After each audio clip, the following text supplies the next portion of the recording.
Most new AI tools launched this year will be dead by 2027, but three categories are actually reshaping how people work right now. I've been tracking AI releases for 3 years, and the pattern is brutal. Every week, some startup drops a tool with a sleek landing page and a demo that looks incredible. 6 months later, nobody's using it.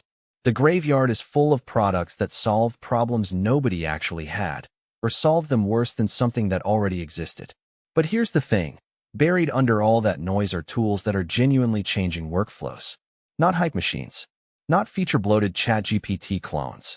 Real tools that save time, make money, or unlock work that wasn't possible before. So I spent the last month testing new releases, talking to people actually using them at scale, and cutting through the marketing. I ranked them by one metric. Will this still be used in 2 years? Not because it's shiny, because it solves a real problem better than the alternative. Let's start with the tier that matters least but gets the most hype, the nice-to-haves. These are tools that make existing work slightly easier, but you don't need them. Writing assistants that polish your emails a bit faster. Design tools that auto-generate mockups. Video editors that cut clips for you. They're slick. They work, but they're not essential. If they disappeared tomorrow, people would shrug and go back to the old way. Most tools in this tier won't survive. They'll get acquired, killed, or slowly starved of users. A few exceptions exist. Some will become embedded features in bigger platforms and disappear as standalone products. That's actually a sign of success, weirdly. It means they were useful enough to be worth copying. Move up to Tier 2, the real differentiators. These are tools that genuinely change the economics or speed of specific work. And this is where I'm seeing real adoption. First, specialized reasoning and analysis tools. We're past the era where one general-purpose chatbot does everything. The winners right now are systems built for one job and built obsessively well. There are tools now that take your financial data, your code, your research papers, and reason through them in ways ChatGPT just can't match. Not because ChatGPT is dumb. It's because these tools are purpose-built. They understand domain-specific patterns. They don't hallucinate as much because they're constrained.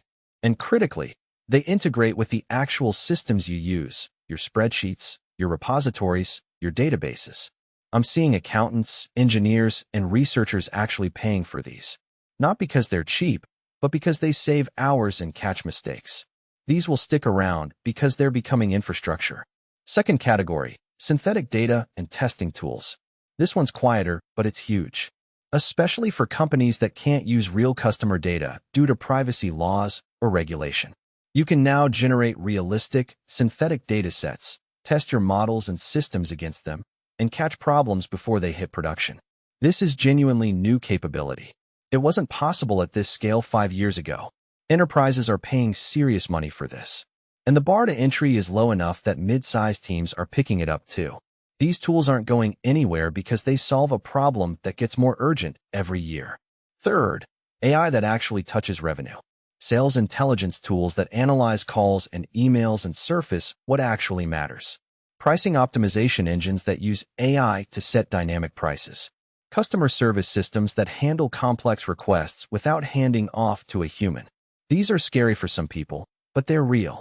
And they're being adopted because they directly impact the bottom line. Companies measure ROI on these tools like they measure ROI on anything else. If it doesn't work, they kill it fast. If it does, they expand it. The ones still standing in 6 months are the ones with solid underlying logic and good implementation. Then there's the frontier tier, the stuff that's actually new, not just a new interface on old ideas. Long context reasoning is one. We're starting to see tools that can take hundreds of pages of documents, understand the connections between them, and answer questions that require synthesizing information across all of it. Not just searching and summarizing, actually reasoning through it. This is still early, but it's starting to reshape research, legal work, and knowledge work generally. The tools doing this best aren't the biggest names. They're smaller, focused teams. And then there's the weird one. AI agents that actually do multi-step work autonomously. Not just answering questions, actually planning, executing, checking, and adapting. Most of what's out there right now is overhyped garbage that breaks on the second step. But a few systems are getting close to actually useful autonomy. Handling customer service tickets end-to-end, or running data analysis workflows without human intervention at each step. We're maybe 2 years away from these being genuinely reliable. The companies building them now will own that space. So here's my ranking of what actually matters in 2026. Tier 1. The Keepers, domain-specific reasoning tools, especially for knowledge work. Tier 2. Synthetic data and privacy-preserving testing. Tier 3. Revenue-impacting AI in sales, pricing, and service. Tier 4. The Frontier, long-context reasoning and early-stage AI agents. Everything else. It's probably a feature, not a product. Or it's solving a problem that doesn't exist at scale. Or it's a worse version of something you already have. The mistake people make is assuming the shiniest tool is the best tool. The mistake companies make is building for technical feasibility instead of actual need. The mistake investors make is funding hype instead of traction. The tools that matter are the ones that make something cheaper, faster, or possible for the first time. Not the ones with the best design or the biggest marketing budget. If you want to actually stay ahead of this instead of drowning in announcements, subscribe. I break down which tools are worth your time and which are just noise, usually before they either explode or die. New ranking every month. No hype, just signal.